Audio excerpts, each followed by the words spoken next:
många av dem.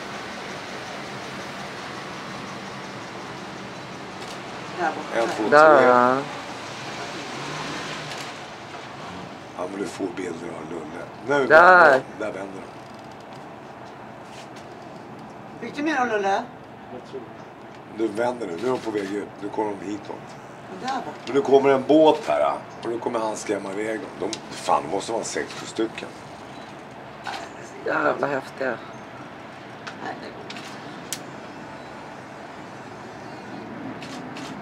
Där är de. Fan, de är en hel jävla still här inne.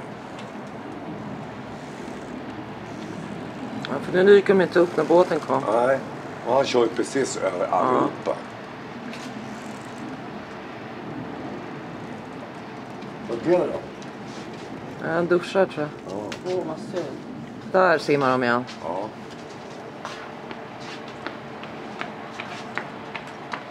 Men det är alltså en känsla när man ser dem så här fritt alltså.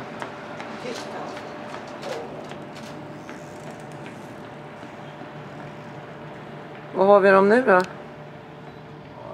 Du vet, nu kommer en båt till här. Så att det... Här var det någon. Ja, det var det va?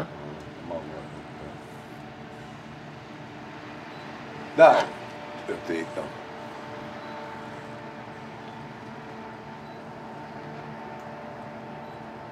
Det här var nog då det var flest. Där. Där kommer jag.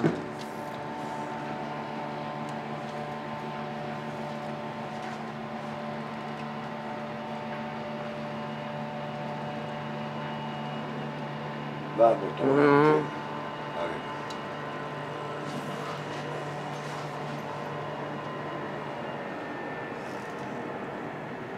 Typiskt att båten skulle komma precis.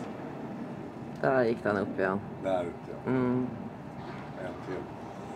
Här framme, precis här bakom er henne. Här, ja. Ja. Så de kommer upp här bakom båten någonstans.